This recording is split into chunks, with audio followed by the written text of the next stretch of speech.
This program is for discussion purpose only. Business Plus TV or any of our anchor does not bear any responsibility or liability towards the content.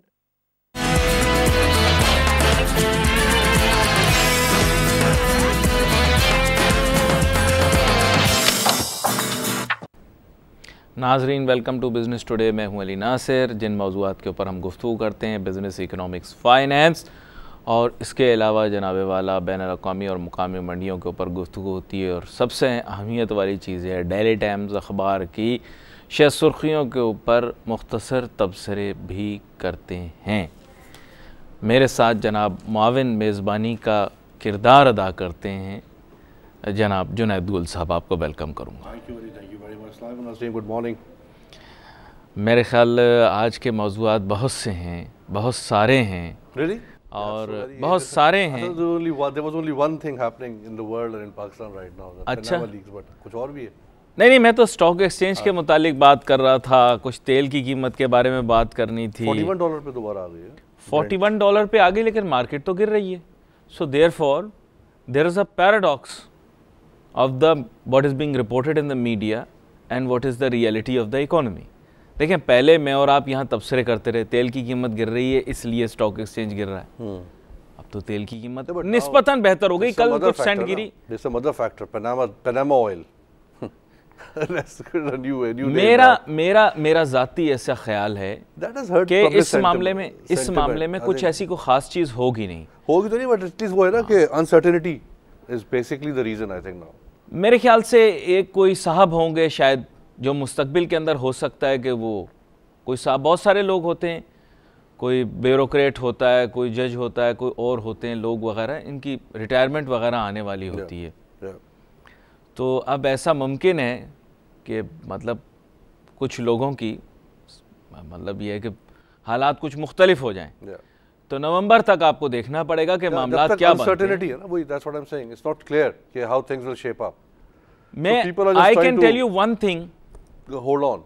Don't mind it, but I can tell you one thing.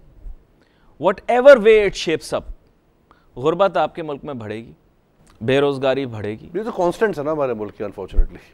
It's unfortunate. तो ये चीज़ें मेरे ख्याल इनमें कोई बेहतरी की तवक्को आप नहीं कर सकते।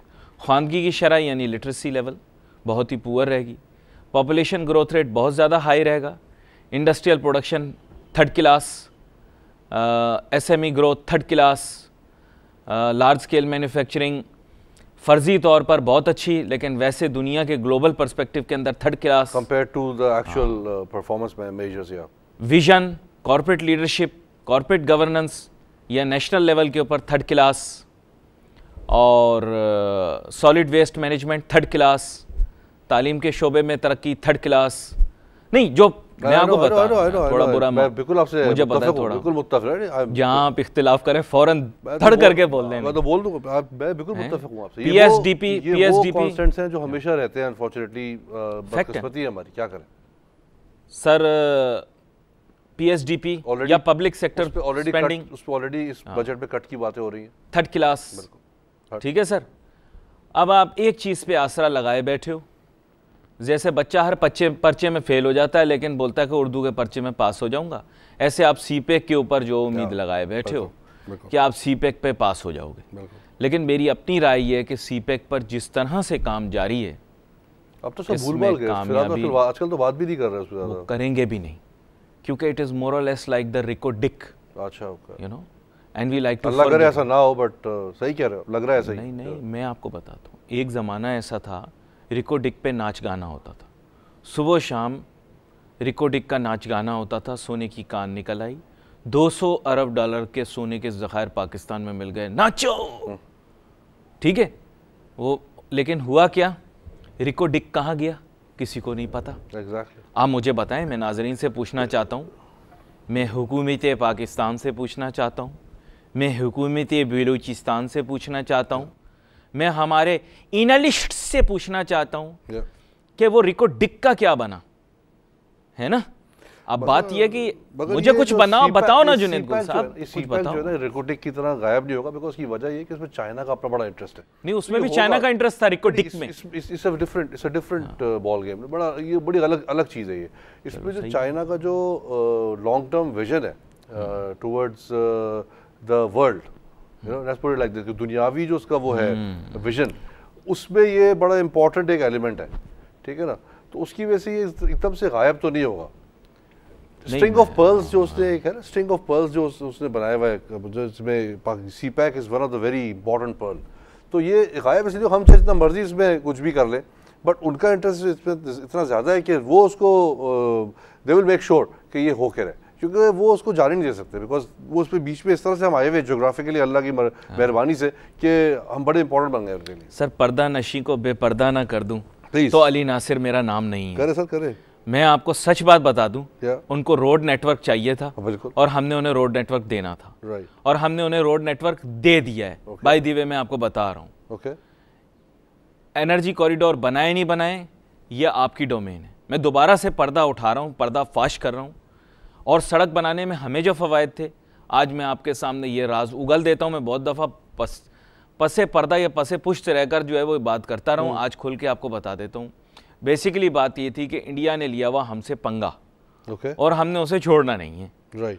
गिलगित बल्तिस्तान, नदन एरियाज, कश्मीर और बलूचिस्तान, ये 3 हमारे रीजन्स हैं जो कि डिस्टर्ब भी हैं। इनमें से 2 जो हैं, यानी कश्मीर और गिलगित बल्तिस्तान, हमारे लोगों को पता नहीं है, ये डिस्प्यूटेड एरियाज हैं। हम भूल चुके हैं क्योंकि इंडियन फिल्में बहुत देखते हैं, और एक हमारा बहुत बड़ा चैनल है वो कश्मीर को पाकिस्तान से बाहर कर देता है। नहीं, जो बात है यार, फैक्ट है, वो कश्मीर को पाकिस्तान का हिस्सा ही नहीं रखता नक्शे में, जबकि कश्मीर एक डिस्प्यूटेड टेरिटरी है। उसका मेरे ख्याल 1/3 हिस्सा तकरीबन हमारे पास, 2/3 उनके पास है। अब बात यह है कि इसको डिस्प्यूटेड मजीद रहने ही नहीं देना चाहिए। अब हमारे लोग एक और बात नहीं जानते कि ये फड्डा ट्राईपैट्रिएट है, और ये फड्डा ट्राईपैट्रिएट इस तरह से है कि इंडिया की ऑक्यूपाइड टेरिटरी है, उस पर क्लेम चाइना का भी है, हमारे लोगों को नहीं पता, और ये बोल भी नहीं सकते क्योंकि बिगाड़ नहीं पैदा करना।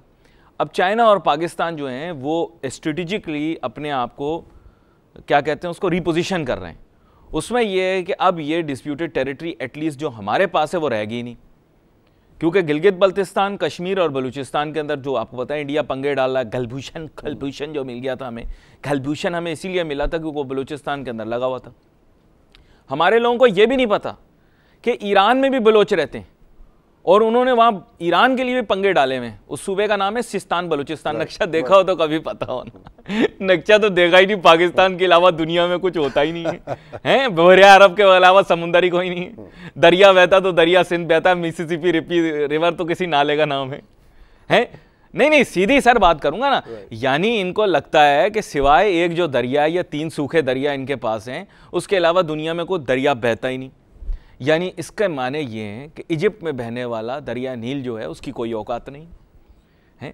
दरिया दजला, तारीखी दरिया है, उसकी कोई औकात ही नहीं है।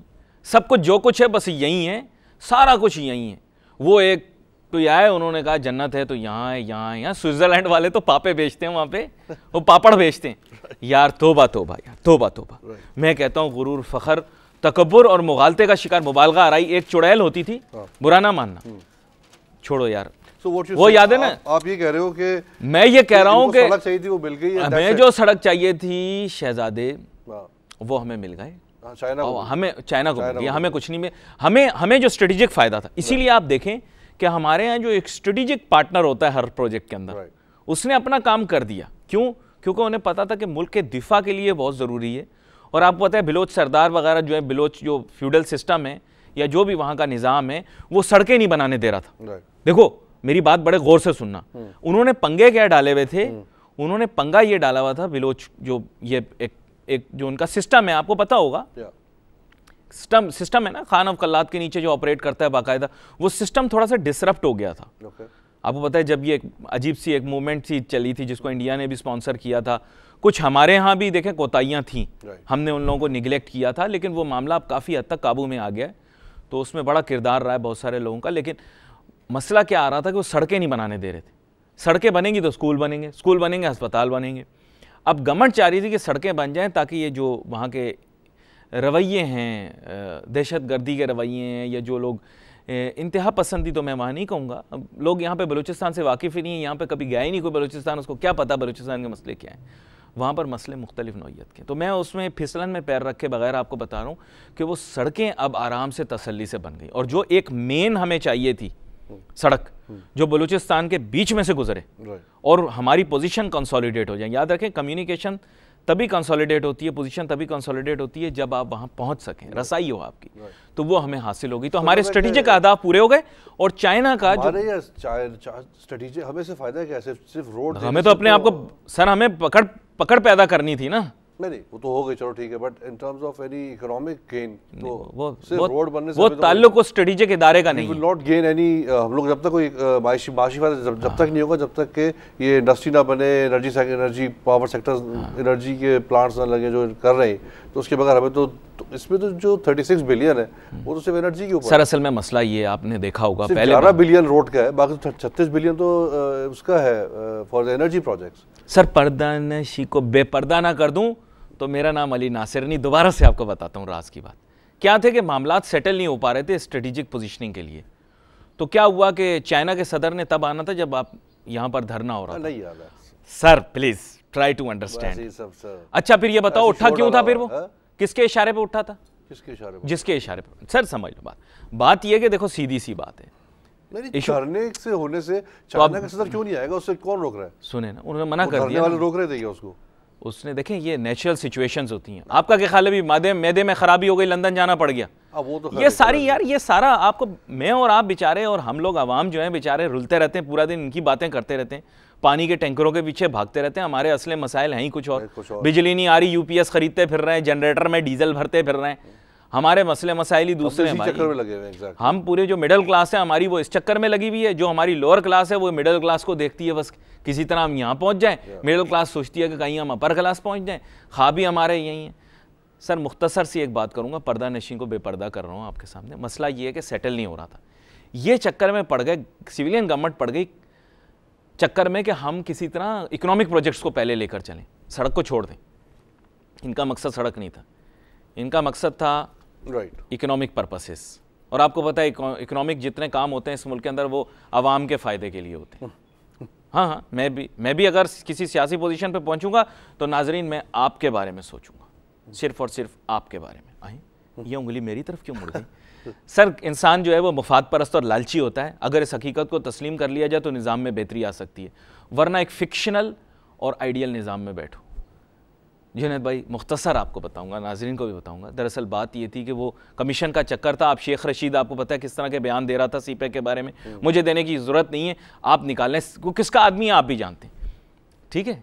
नहीं किसका आदमी यार, मैं नहीं बोलता ना अपने मुँह से। देखो मैं पर्दा नशी को बेपर्दा ना कर दूँ तो मेरे ऊपर तो इल्ज़ाम यही आता है कि मैं एजेंट हूँ अपनी एजेंसियों का, जो कि मैं नहीं हूँ, यकीन करो। बनना भी चाहूँ तो नहीं हूँ। वो मुझे पूछेंगे भी नहीं कि मेरे जैसे मुँह फट आदमी को कौन अपने पास रखेगा, जो तो मैं तो सिर्फ इस मुल्क का हूँ, मैं तो और किसी का नहीं। देखे ना सर, मैं किसी फर्द का थोड़ी हूँ। मैं आपको बता दूं मैरियट ब्लास्ट किसने किया था, मैं बता दूंगा आपको, और आपको भी पता है कि इस मुल्क को सबसे ज़्यादा शर्मिंदगी किसने पहुंचाई। पहला सबसे बड़ा दहशतगर्दी का वाक़या मैरियट ब्लास्ट हुआ, उसकी इन्वेस्टिगेशन हो रही है। मुजरिम किसको समझा जा रहा या मुलजिम किसको समझा जा रहा, मुझे बोलने की ज़रूरत नहीं है यार। आप इतने शर्मसार सारी दुनिया के सामने हो लिए, अब और पर्दों पर से राज ना, पर्दों के ऊपर से राज के ऊपर से पर्दे ना उठवाओ। बात ये सीधी सी बात ये है कि ये लोग पड़ गए थे कमिश्नों के चक्कर में। ये इल्ज़ाम था इनके ऊपर कि सिविलियन गवर्नमेंट है, कमिश्नों के चक्कर में ये सड़क नहीं बनवाएंगे, और अगर ये सड़क नहीं बनवाएंगे तो हमारा स्ट्रेटेजिक हदफ पूरा नहीं होगा। तो आप उस वक्त की रिकॉर्डिंगें निकाल लें शेख रशीद की, ये कहता था कमीशन होंगे, दुनिया में 2 ही कंट्रीज़ कमीशन देती हैं, उनमें से एक चाइना का नाम लेता था, यही था ना। अब नाकाबिले तस्खीर हो गया है। यही PTI वाले जो हैं ये उस ज़माने में क्या कहते थे, रिकॉर्डिंगें निकाल लो। यार देखो मैं कितना झूठा हो सकता हूँ या कितना सच्चा हो सकता हूँ, मेरी बात के पीछे दलील मौजूद है। फिर उसके बाद स्ट्रेटेजिक रिपोजिशनिंग हुई। स्ट्रेटेजिक रिपोजिशनिंग ये हुई कि मामलात सेटल हुए। सिविलियन गवर्नमेंट उन लोगों के साथ बैठी, एंजल्स के साथ, एंजल्स के साथ बैठी होगी ना, एंजल्स के साथ बैठी, मामलात तय पाए। उन्होंने बोला जी मुल्की मफाद हम सामने रखना चाहते हैं, आप अपने इंटरेस्ट को सामने रख रहे हैं, सबसे पहले मुल्की मफाद को सामने रखना पड़ेगा। सिविलियन गवर्नमेंट ने फिर गिव एंड टेक किया। एहसन इकबाल तो बेचारा मासूम सा आदमी है, इसका क्या लेना देना इन चक्रों में, इसको तो कोने लगाया हुआ उन्होंने फिर गिव एंड टेक किया। उन्होंने कहा जी सबसे पहले आप सड़क बनाएं, क्योंकि पाकिस्तान का मुफाद इसमें है कि गिलगित बल्तिस्तान, कश्मीर और बलूचिस्तान में से ये सड़क गुजरे। आप सारी सड़क पंजाब में से गुजार दोगे, कालाशाह काकू में से और इधर से उधर से, आप जो बलूचिस्तान में नहीं आने दोगे। इस सड़क को आप बलूचिस्तान में लाओ। दूसरा ये कि सड़क को कन्वर्ट करो, बलूचिस्तान का जो पोर्ट है गवादर, उसको कंसोलिडेट करना है एज ए स्ट्रेटेजिक पोर्ट, ताकि हमारे दुश्मन इसका फायदा ना उठा सके। हमको बेनिफिट होगा उससे फिर तो। सर बेनिफिट होगा ना, तो एंजल्स अच्छी चीज सोचते हैं ना, एंजल्स के दिल में अच्छी बातें होती हैं। ये कि जो हमारा आर्गुमेंट था आज का वो ये था कि इसका फायदा पाकिस्तान को नजर नहीं आ रहा, but I think that will be नहीं पाकिस्तान, सर पाकिस्तान का फायदा स्ट्रेटेजिक था ना। कि कुछ भी हो जाए गवादर पोर्ट है उससे मौशी फायदा भी होगा ना, स्ट्रेटेजिक नहीं, इसके अलावा भी फायदा होगा ना। इन्होंने अगर सारा जो हब है अगर गवादर बन जाता है तो देन आई थिंक सर मैं कब बोल रहा हूँ कि नहीं है, मैं ये बोल रहा हूँ कि जो आर्गुमेंट था कि वो उसका फायदा हमें अल्टीमेटली होगा चाहे हम चाहे या ना चाहे। सर उसमें एक और चक्कर था ना, रट्टो डेरो से सड़क को कराची लाने के बजाय रट्टो डेरो को से सड़क को गवादर ले जाया गया, क्योंकि सियासी लोग आपस में लड़ झगड़ रहे थे। यहाँ पर एक छोटी सी ब्रेक लेते हैं, ब्रेक के बाद वापस आते हैं, सीपैक के इस बहुत अहम मौजू के ऊपर गुफ्तगू करते हैं और नेक ख्वाहिशात के साथ, अच्छी ख्वाहिशात के साथ गुफ्तगू करते हैं। Let's take short break.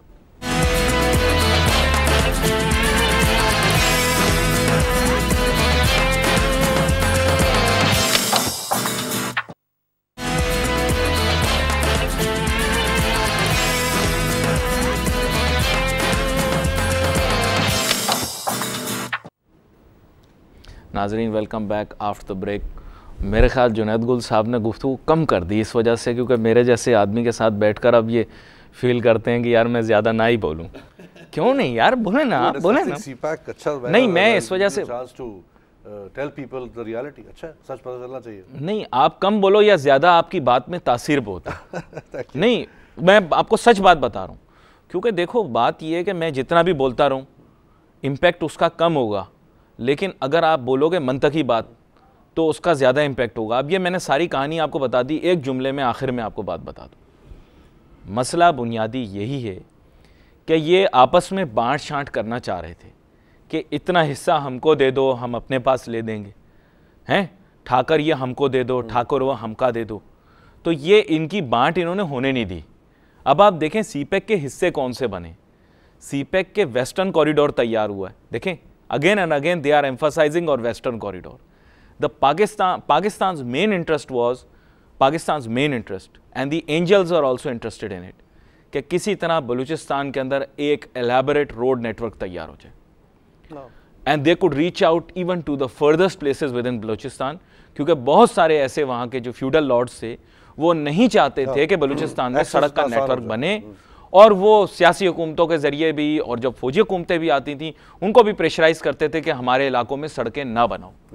अब सारा सीपैक अगर आपने समझना है तो basically it is Balochistan road development, that is CPEC. वो हमारा स्ट्रेटेजिक विजन था, but I think overall Gwadar port भी अगर डेवलप होता है that will definitely benefit out of that as well. Sir ये लोग एक्चुअली गवादर पोर्ट बनाना नहीं चाह रहे थे। हमारी जो गवर्नमेंट्स होती हैं इंटरेस्टेड नहीं है गवादर पोर्ट बनाने में, क्योंकि they are pretty loose on it, they don't want to lose control over the Karachi thing, they don't want an alternative port, क्योंकि हर आदमी कराची शहर के ऊपर अपनी इजारादारी कायम करना चाहता है। लेकिन यहाँ पर मजबूरी कुछ इस तरह से थी कि बलूचिस्तान के अंदर अगर आप सड़क बनाएंगे तो वो जाएगी कहाँ, उसको कहीं जाके टर्मिनेट होना है, तो टर्मिनेट उसको गवादर पे करना है।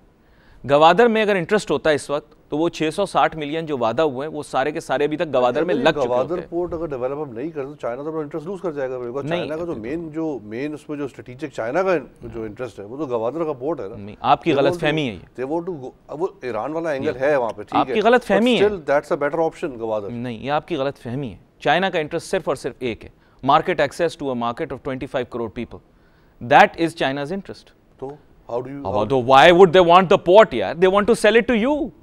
You are an additional population, 250 million people, that comprises more population that they could target in Europe.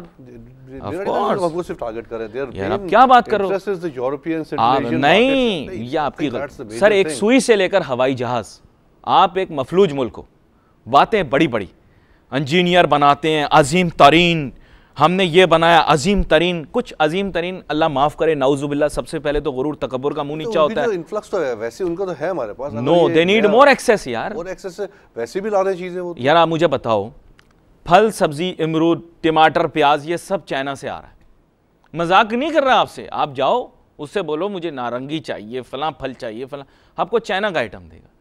China को बैठे बैठे बगैर नोटू लगाए, कोई नोटू नहीं लगाया अभी तक उसने। आप बताओ एफडीआई के अंदर नोटू दिखाई देता है ना? मान लिया, ठीक है, मान लिया। सर चाइना का ये इंटरेस्ट है, सीधी बात है। 25 करोड़ ये plus more Central Asia. More क्यों? Why not? Sir you are talking about the 6th most pop. देखो अगर मैं आज आपको कहूं, मैं कहता हूं ठीक है ये भी होगा और आगे भी ले लेंगे, चलो मैं आर्गुमेंट से एक मैं मान लेता हूं कि वो सिर्फ स्ट्रेटेजिक इन्वेस्ट पाकिस्तान है इंटरेस्ट का, उसको फिर आगे व्हाई नॉट मोर यार, मतलब व्हाई वुड यू लूज? एक नन्ना सा प्यारा सा मुन्ना सा बच्चा आपसे एक सवाल करना चाहता है। आज मैं आपको कहूं कि मैं आपको एक्सेस देता हूं एक ऐसी मार्केट में जहां पे मैन्युफैक्चरिंग है नहीं, एनर्जी है नहीं, एनर्जी है नहीं, वो तो ठीक है, एक सुई नहीं बना सकती, एक स्टेपलर की पिन नहीं बना सकता ये मुल्क, नहीं दुनिया अजीम थोरीन, नाउजुबिल्ला, फिर बोलता हूं नाउजुबिल्ला, कुरान पढ़ो नाउजुबिल्ला। बड़ी बात मैं नहीं करता, मैं इसमें फिर मजहबी बात नहीं कर रहा। सर आप मेरी एक चीज बताओ, एक मुझे बात बताओ, आप बताओ मुझे स्टेपल पिन आप नहीं बना सकते, स्टेपलर के ऊपर चाइना में लिखा हुआ है चूचा पूपा, आपके बच्चों को पता नहीं वो क्या चीज है। रबट आप नहीं बना सकते, एक रबट आपके मुल्क में रबट नहीं बन सकता जिसे इरेजर कहते हैं, एक रबट नहीं बना सकते हो आप। शार्पनर तक चाइना से आता है। सुन लो मेरी खादिम की बात, जूते चाइना से आते हैं तारिक रोड पर, चलो तुम दिखा देता हूँ, सूट चाइना, ये जो ढीले ढीले सूट मुझे मेरे दिखाई देते हैं ना बेहंगम से, ये भी चाइना से आते हैं। I agree with you. Sweater जो पहनते हैं ना, स्वेटर, मैं मान गया यार, मैं कैसे मैं कह रहा हूँ कि जब ये यहाँ पे आ रहे तो उनको मजीद एक्सेस अगर मिल सकता है तो वो क्यों उसको लूज करेंगे? मैं तो सवाल सिर्फ ये है सर। नहीं मजीद एक्सेस कहाँ चाहिए, सेंट्रल एशिया से एक्सेस है ना, यूरोप वो जो अभी उसको लगते हैं कितने दिन, आई डोंट रिमेंबर, काफी वन बेल्ट वन रोड का रह जाएगा टाइम यार सिर्फ उसका। Sir one belt one road का मकसद ये है कि आगे इंडिया कभी भी डायरेक्ट चाइना को अपने बॉर्डर से एक्सेस नहीं देगा, लेकिन आप अपने बॉर्डर के जरिए इंडिया में एक्सेस ले सकते हो। याद रखें चाइना और इंडिया के ताल्लुकात ठीक नहीं है। इंडिया ब्लेटेंटली कहता है कि ये बम जो मैंने बनाया है, जैसे हम बम बनाया ना, हम तो बम बोलते हैं, हमने तहफ़्फ़ुज़ के लिए बनाया, वो कहते हैं हमारे बम चाइना के लिए, हम रीजनल पावर बैलेंस रखना चाहते हैं। उनका आपस में बहुत मेजर डिस्प्यूट्स हैं सर, आपस में मुस्कुरा के मिलते हैं नोटू की खातिर। वन बेल्ट वन रोड का मकसद ये है कि वो बेल्ट वो रोड जो बनेगी उससे अल्टीमेटली इंडिया में एंट्री लेनी है। सर आपको बुरा लगे अच्छा लगे, सॉरी, चाइना का ऑलरेडी माल दुबई यूएई में फैला हुआ है, वो तो खैर है, ठीक है ना सर। और जो प्राइस एडवांटेज आप freight, I think they would still want to go to European markets, they are going there, but वो थोड़ा शॉर्ट टाइम कट डाउन करने के लिए they need us for the Gwadar port as well. Do you think that they would wait a single second in not developing Gwadar port? Okay, if I am lying, if I am a liar, let's say for matter, ये नहीं कह रहा, मुझे argument सही, मतलब I'm just saying कि why not? आप इतनी मासूमियत से आज क्यों बात कर रहे हैं? Why not more यार? यार मैं एक छोटी सी बात करता हूँ, let's for a matter, जैसे समझ लेते हैं कि मैं एक झूठा आदमी, मैं ये सब कुछ झूठ बोल रहा हूँ। आप मुझे बताओ कि मैं अगर इंतहाई झूठा आदमी भी हूँ तो अगर उसको एक्सेस चाहिए तो वो रुकेगा, स्लो चलेगा। एफडीआई में दिखेगा कि चाइना पंप इन कर रहा है पैसा हमारे ग्वादर पोर्ट को डेवलप करने के लिए, नहीं दिखाई देगा, बातों में नहीं। चाइनीज़ गलियों में घूम रहे हैं, चाइनीज़ रेस्टोरेंट्स खुल रहे हैं, या वो लोग सुपरमार्केट्स या हाइपर मॉल्स के अंदर हमारे जो हैं वो शॉपिंग करने जा रहे हैं। दिस इज़ नो, ये कोई नंबर नहीं है। आप कहते हो ना I believe in numbers, show me the numbers. आप मुझे कहो यार के देखो they want to develop Gwadar port. एक छोटी सी अनप्रेसिडेंटेड ब्रेक ले लेते हैं, ब्रेक लेकर वापस आते हैं, अपनी गुफ्तगू दोनों जारी रखते हैं। Let's take a short break.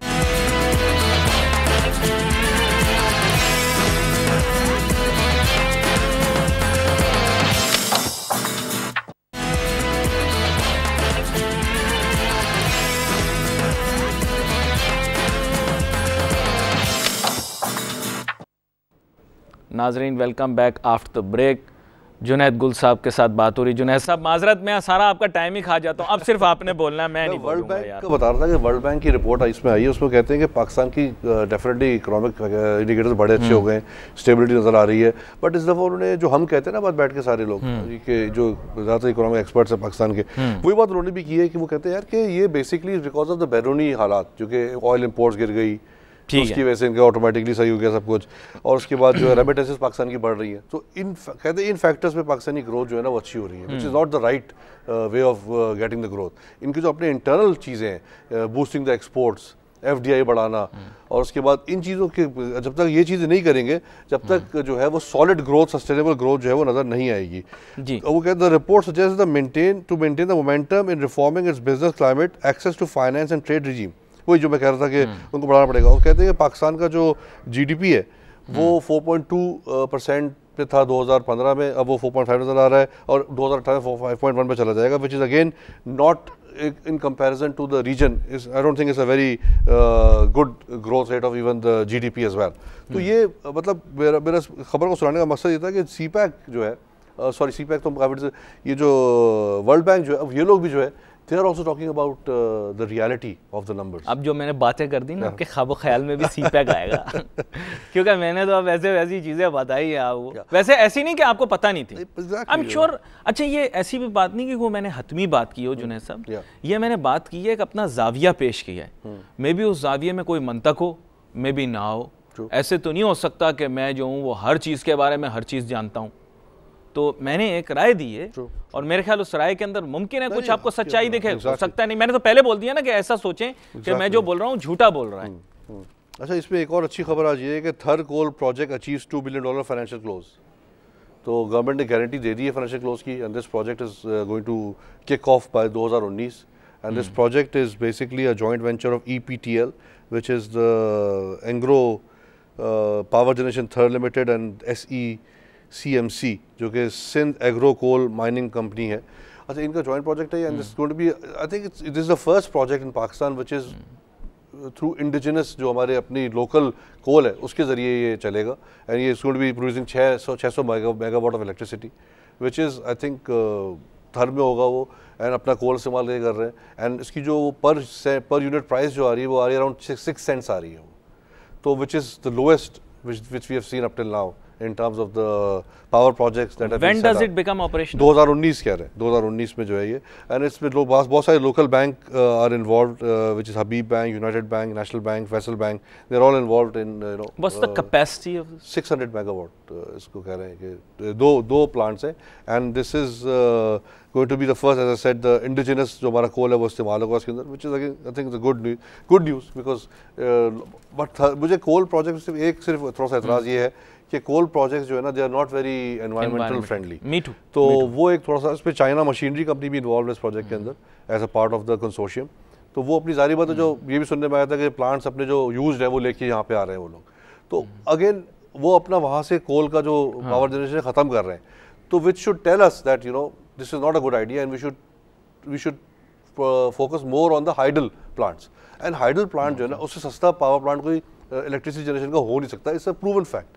और हमारे जो ये डैम्स के और जो ये कालाबाग डैम वगैरह के जो issues, I think we should solve that and you know resolve those issues and go for more of a hydel projects. They are cheaper, they are more long lasting and very environmental friendly as well. So अच्छा, एक और चीज़ जो मैं देख रहा था बताएं ये कि वो अब जो बात कर रहे हैं फाइनेंशियल इंक्लूजन की, mobile money and mobile wallet, तो एक इनिशिएटिव अच्छा लिया नेस्ले पाकिस्तान ने कोलैबोरेटिंग विद टेलेनॉर इजी पैसा। वो क्या कर रहे हैं कि जो हमारे जो मिल्क फार्मर्स हैं उनको अराउंड कोई कहते हैं कोई 150,000 dairy farmers, 1.5 lakh dairy farmers हैं जिनको के नेस्ले पहले जो है वो 22 बिलियन रुपए दिया करता था थ्रू कैश, और जब वो अपने एजेंट्स अपने आउटलेट्स के थ्रू वो कैश कैरी करते थे अपने गांव तक जाने के लिए, तो वो एक बड़ा खतरा होता था उनको टू गेट, वो कोई लूट लेता था और ये।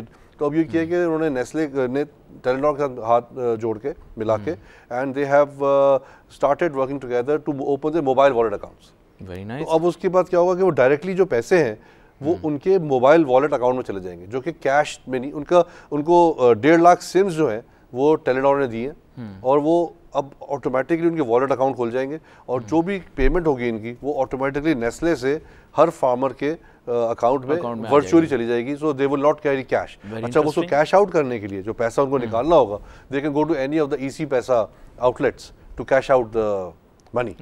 तो I think this is very good initiative, और ये ऐसा ऐसी चीज़ें होती जाएंगी पाकिस्तान में।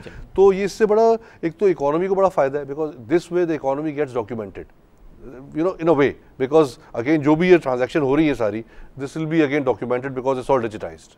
So that's one. Then that means it can't go offshore. Anyway. Yeah, that's a good point. It was nice talking to you again, like every day. और मैं फिर आपको जो कम बोलने दिया मैंने आपको, उसमें हो सकता है आपने खुद ही मदम तबीयत कर ली हो, घर वालों ने मना किया हो भाई इसके साथ ज़्यादा बात नहीं किया करो, नहीं वो डिस्कस ज़्यादा मुँह नहीं लगा करो। आपका बहुत शुक्रिया जुनैद गुल साहब, आप मेरे साथ मुआविन मेज़बान होते हैं और बड़े तअम्मुल के साथ मेरी बातें सुनते हैं। मैं कतई ये नहीं कहता कि जो है वो हतमी कोई बात है, एक अपनी राय है, एक अपनी सोच, एक फ़िक्र है, आपके सामने रख देते हैं। कुछ तो ऐसा फ़र्क होना चाहिए टेलीविज़न के ऊपर जो दूसरे प्रोग्रामों से थोड़ा सा हटके हो, तो हटके ही करते हैं प्रोग्राम। वक्त हमारा ख़त्म हो गया। सोशल मीडिया के ऊपर बहुत ज़्यादा मुतहरिक, आप चाहें तो फेसबुक और ट्विटर के ऊपर हमारे बिज़नेस प्लस के एड्रेसेस को फॉलो भी कर सकते हैं, लाइक भी कर सकते हैं। हर बुलेटिन के बाद वो आपको स्क्रीन पर दिखाई देते हैं। खादिम अली नासिर और जुनैद गुल भी सोशल मीडिया पे बहुत ज़्यादा मुतहरिक हैं, बहुत देखभाल का इस्तेमाल कर रहा हूँ, कहते हैं ओहदा मिल जाता है ये कहने से। वक्त ही ख़त्म हो गया हमारे पास। आपका बहुत शुक्रिया, इस गुफ्तगू को हम कल जारी रखेंगे। आज के लिए हम सबको इजाज़त दीजिए, अल्लाह हाफ़िज़।